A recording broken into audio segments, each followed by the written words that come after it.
Surah 56, Al-Waqi'ah, the event. In the name of Allah, the most merciful, the most compassionate. When the event will come to pass, and then there will be no one to deny its occurrence.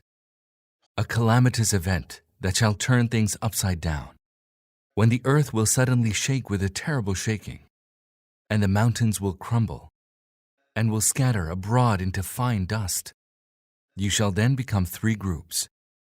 The people on the right, and how fortunate will be the people on the right. And the people on the left, and how miserable will be the people on the left. As for the foremost, they will be the foremost. They shall be near station to their Lord. In the gardens of bliss, a throng of the ancients, and a few from later times.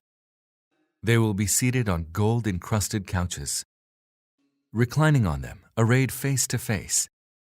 Immortal youths shall go about them, with goblets and ewers and a cup filled with a drink drawn from a running spring.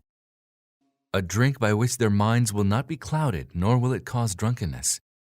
They will also go about them with the fruits of which they may choose, and with the flesh of any fowl that they may desire to eat. And there shall be wide-eyed maidens, beautiful as pearls hidden in their shells. All this shall be theirs as a reward for their deeds. There they shall hear no idle talk, nor any sinful speech. All talk will be sound and upright. As for the people on the right, how fortunate shall be the people on the right! They shall be in the midst of thornless lote trees, and flower-clad acacias, and extended shade, and gushing water, and abundant fruit, never-ending and unforbidden. They shall be on upraised couches, and their spouses we shall have brought them into being afresh, and shall have made them virgins, intensely loving and of matching age. All this will be for the people on the right, a large throng from the ancients, and also a large throng from those of later times. As for the people on the left, how miserable will be the people on the left! They will be in the midst of scorching wind and boiling water, and a shade of thick, pitch-black smoke, which will neither be cool nor soothing. Surely they had lived before in luxury, and had persisted in the great sin. They used to say, "What? Once we are dead and are reduced to dust and bones, shall we still be raised to new life from the dead? We and our forefathers of yore shall all be brought together on an appointed day. Then you, the erring ones, and those that gave the lie to the truth, shall all eat from the tree of Al-Zakum, filling your bellies with it. And thereupon you shall drink boiling water, drinking it as thirsty camels do. Thus shall they be entertained on the day of recompense. We have created you, then why would you not confirm it? Did you ever consider the sperm that you emit? Do you create a child out of it, or are we its creators? It is we who ordain death upon you, and we are not to be frustrated. Had we so wished, nothing could have hindered us from replacing you by others like yourselves, or transforming you into beings you know nothing about. You are well aware of the first creation, then do you learn no lesson from it? Have you considered the seeds you till?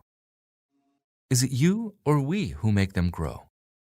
If we so wished, we could have reduced your harvest to rubble and would have been left wonderstruck to exclaim, "We have been penalized." Nay, we have been undone. Did you cast a good look at the water that you drink? Is it you who brought it down from the clouds, or is it we who brought it down? If we had so pleased, we could have made it bitter. So why would you not give thanks? Did you consider the fire which you kindle? Did you make its tree grow, or was it we who made it grow? We made it a reminder and a provision for the needy. Glorify then, O Prophet, the name of your great Lord. No, I swear by the positions of the stars. And this is indeed a mighty oath, if only you knew, that this indeed is a noble Quran, inscribed in a well-guarded book, which none but the pure may touch. A revelation from the Lord of the universe. Do you then take this discourse in light esteem? And your portion in it is simply that you denounce it as false? Why then, when the soul leaps up to the throat, the while you are helplessly watching that he is on the verge of death. At that moment, when we are closer to him than you, although you do not see us. If you are not subject to anyone's authority, why are you then not able to bring them back to life if you are truthful? So if he is one of those who are near station to Allah, then happiness and delight and gardens of bliss are his. And if he is one of the people on the right, he will be welcomed by the words, "Peace to you," from the people on the right. And if he is one of those who give the lie to this message and go astray, then he will be served boiling water and will be scorched by the fire. That indeed is the absolute truth. So glorify the name of your great Lord.